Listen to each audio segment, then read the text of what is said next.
এটা একটা মানে এগুলো ফেসিবাদের সময় আপনারা এই বিপদের সম্মুখীন হয়েছেন। আমরা গভীর সমবেদনা জানাই। বিষয় হয়েছে এটা স্বাস্থ্য সুরক্ষা আইনের সাথে সম্পর্কিত।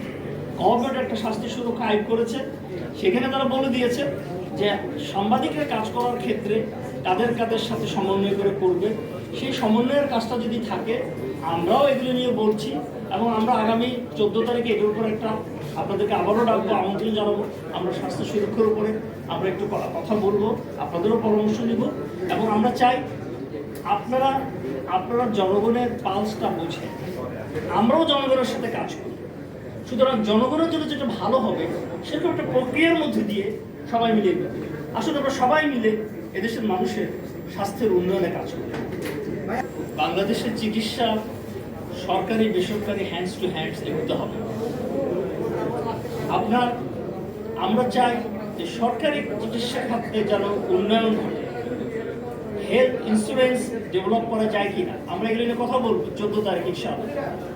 তো আমরা চাই যে জনগণের রিচের মধ্যে, তাদের সাধ্যের মধ্যে, সামর্থ্যের মধ্যে যেন চিকিৎসা সেবাটা থাকে। সেজন্য যেটা করতে হবে, প্রাইভেট ইনস্টিটিউটের পাশাপাশি উন্নত চিকিৎসা সেবা সরকারি খাতেও আমাদেরকে এস্টাবলিশ করতে হবে। সেজন্য আমরা দাবি করেছি যে চিকিৎসকদের ভালো ট্রেনিং দরকার। আপনারা দেখেন আমাদের দাবির মধ্যে আছে, আমরা এটা চেয়েছি চিকিৎসকদের ভালো ট্রেনিং দরকার এবং সরকারি চিকিৎসকদের মাধ্যমে উন্নত মানের চিকিৎসা ইনশিওর করতে পারলে খরচটা কমে যাবে, মানুষের ক্রয় ক্ষমতার মধ্যে থাকবে।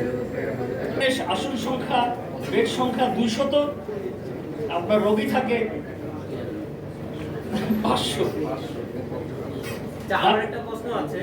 শেষ করি, এই অবস্থা কি আপনারা মনে করেন যে রাতারাতি সব চেঞ্জ হয়ে যাবে বা করা সম্ভব? এবং সেখানে একটা ওয়ার্ডের পরিচালনার জন্য রোগীর সার্ভিস দেওয়ার মতো কত 50 জন রোগীর সার্ভিস দেওয়ার মতো ক্ষমতা, রোগী ভর্তি হয়ে আছে 500, বেড আছে 200, রোগী 500। তাহলে তো আপনার ফ্লোরিং করা ছাড়া, মাটিতে রাখা ছাড়া তো বুদ্ধি কিছু তো নেই। তো এগুলো সব কিছুই আমাদের আসলে আমরা এই সরকারের কাছে দাবি জানাচ্ছি যে যথাযথ ফোকাল পয়েন্টে কাজ করার জন্য।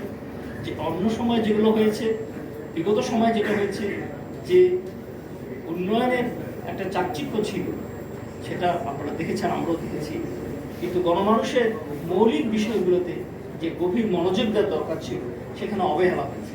আমরা সেখানে বর্তমান সরকারকে বলবো সেগুলো মনোযোগ দিতে। আগামীতেও যারা থাকবে, আমরা একটা পেশাজীবী সংগঠন, আমরা বিজ্ঞান মানুষকে একটা সংগঠন, আমরা এই কাজগুলোকে যথাযথ ট্র্যাকে রাখার জন্য প্রেশার গ্রুপ হিসেবে কাজ করব। একটু আপনাদেরকে বলতে চাই, শ্রমের অঙ্গীকার হলো অন্যায্য দুর্নীতিগ্রস্ত কার্যক্রম বন্ধ করা। এটা আমাদের কমিটমেন্ট। এটা আজকে নতুন বিষয় না, এটা আমরা 34 ইয়ার্স আমরা এই কাজগুলো ধীরে ধীরে করে যাচ্ছি। আমাদের সিনিয়ররাও করে গেছে, আমরা একই ঝান্ডা আমরা বহনের চেষ্টা করছি। এগুলোর সাথে কোনো কম্প্রোমাইজের কোনো সুযোগ ন্যাশনাল ডক্টর ফোরামের নেই, কোনোভাবেই নেই। এবং এটা শুধু বলার জন্য বলছি না, এটা আমাদের অন্তরও নয়, আকিদাতেও নেই। এগুলোর সাথে কোনো কম্প্রোমাইজ নেই। এটা যেই যার আত্মীয় হোক আর যার মামা খালু যাই হোক, উই রেজিস্ট ইনশাআল্লাহ। ডাক্তারদের বিষয় না, স্বাস্থ্যসেবার সূচক অনুযায়ী বাংলাদেশের স্বাস্থ্যসেবার মান ইন্ডিয়ার চেয়ে অনেক উপরে। ওয়ার্ল্ড হেলথ অর্গানাইজেশন যে স্বাস্থ্য সূচক পেশ করে, তাতে বাংলাদেশের স্বাস্থ্যসেবার মান ইন্ডিয়ার চেয়ে অনেক উপরে। অতীত হয়েছে, হয়তো আগামীতেও হবে। কথা হলো যে ন্যাশনাল ডক্টর ফোরাম এখানে কি করবে। সেক্ষেত্রে 1 নম্বর কথা হলো, আমরা এই ঘটনার নিন্দা জানাই।